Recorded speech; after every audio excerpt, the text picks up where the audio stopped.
I've done something that I've never done before. I launched a Kickstarter during the holiday season. Do I regret it?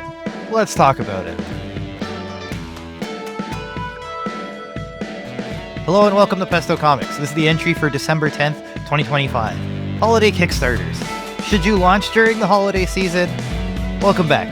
So, as you may know, right now, I have a campaign that is live on Kickstarter. It is called Big Smoke Pulp Volume 2. You can get it through December 19th. And if you're paying attention, you may notice that December 19th is very, very close to Christmas. And did I make a horrible mistake in doing so? Hard to say. I had a very good launch day. I was very careful not to launch it on the week of Thanksgiving, which I was getting very close to. And when I say Thanksgiving, I mean American Thanksgiving. Hello from Canada. But I did try to make a point of not hitting that weekend. And thank goodness that I did so, because it was dead quiet during the Thanksgiving weekend. Very understandably, most backers are from the US. That's just a matter of fact. Even with this campaign, where I'm seeing a lot of backers from the UK and from Canada, the majority always do come from the US, and that is no exception here. So avoiding their holidays obviously makes a ton of sense. However, I'm still doing this in the thick of the holiday season. I had a Black Friday sale, which was really just a early backer sale that you would have any time of the year, but calling it Black Friday, I think, may have helped at least blend in with all of the other things that are out there. Maybe I was top of mind, or maybe I blended in too much and it didn't help.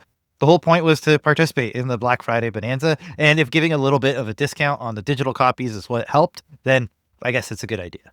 The truth about Kickstarter in December is it's a dead zone. People aren't shopping for themselves. They're shopping for other people. And when you're talking about things that you don't know when you're going to get them, you can't rely on Kickstarter for that kind of gift, right? You can't go to somebody and say, hey, I backed the campaign. They say they might deliver in March. We'll have to see. By the way, there's a survey for your address that you'll receive in February. That's not a reasonable ask. So, of course, not a lot of people are looking on Kickstarter. They're looking everywhere else, as a lot of money is being passed around and being given to vendors of all kinds, but not necessarily to Kickstarter. So totally understandable that it'd be a little more quiet, and usually why I tried to avoid the month of December entirely. To be fair, I didn't launch in December this time, but I did give this campaign a little bit longer of a stretch, and without really paying attention, I made it a 30-day campaign.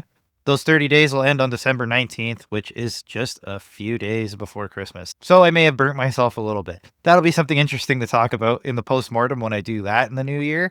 But it made me think a lot about, is it even a smart thing to do to launch Kickstarters during the holiday season? One thing that was very good about this whole thing is that although the holiday season is slower and it may be harder to get some new backers in, I did see a lot of people returning this time out. The numbers are roughly 50-50 in terms of total funded of who is backing the campaign. And the reason I say by total funded rather than by backer count is because the returning backers are carrying most of the weight just in terms of volume of people coming back. But the new backers seem to be picking up the catch-up tiers, which is making every new backer a little bit more valuable than returning backers. So it just goes to show that building an audience and having people be aware of campaigns you're launching, regardless of the season, is the most important thing you can do. We did about 80% of our business, which is still only about 2/3 of the way through this campaign, but we did 80% of it with backers on day one.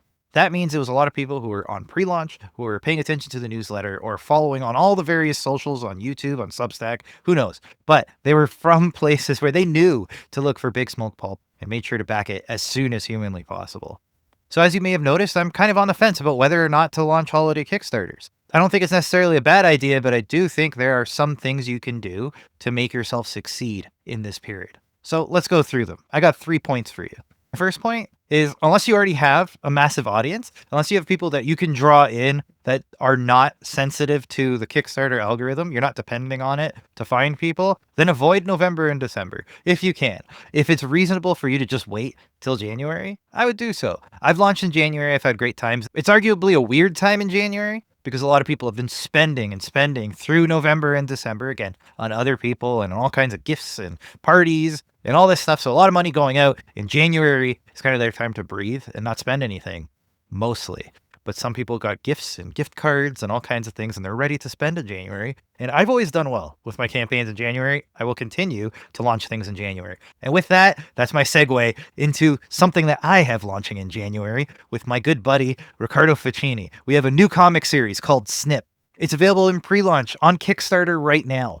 What's different about this campaign than anything we've done in the past is this is a double shipping issue. So From Parts Unknown was a double-sized issue. This is going to be 2 separate issues shipped out to you. Issue 1 is nearly ready right now and will be ready to ship to you as soon as the campaign is over. And then, because you've backed the campaign, you'll receive number 2 as soon as it's ready, shortly after that. So we're trying something a little new with how campaigns go in the new year. And if you're interested, join us in January, which I mentioned isn't a bad time to launch campaigns.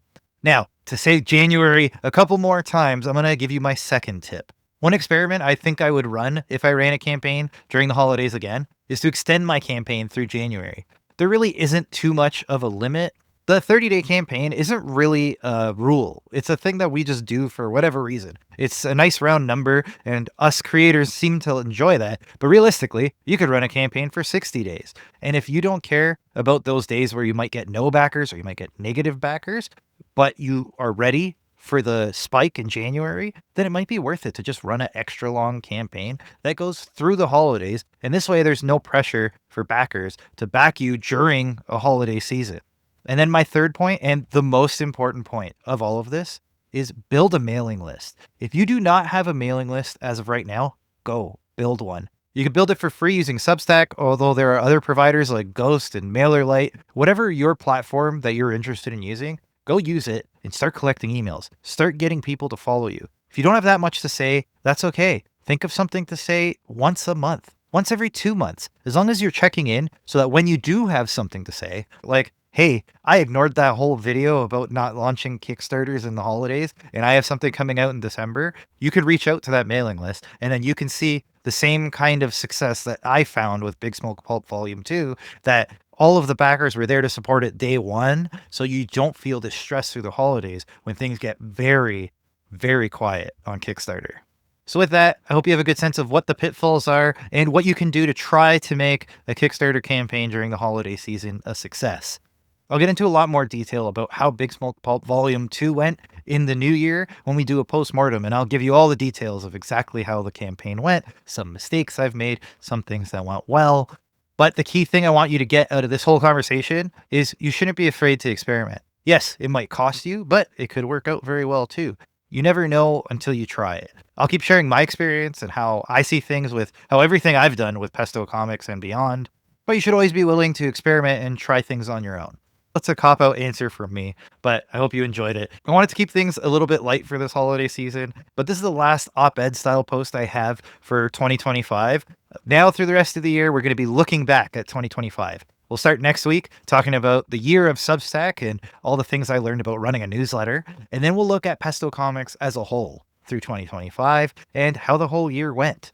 And then for the last post of the year, we're going to do a preview of all the things coming for 2026 with Pesto Comics. So I'm very excited to get all that out to you. As I mentioned in previous posts, I'm doing some marathon posting through December, so you may see me wearing the same thing every video, but I guarantee you they're different videos, I promise. And that's why I know what I have planned, because I'll be doing them right after this. The whole goal is to kind of get these videos packaged and out there so that you're getting content right through the holidays without me having to scramble and get them to you last minute. So I really hope you enjoy them. If you're watching on YouTube, thank you for being here. I'll talk to you next week. But if you want more, join us on Substack. And I'll be talking more after the cut. I do this thing called the super secret epilogue where I just kind of riff and talk about what's going on with me and how I feel about the whole topic we talked about today.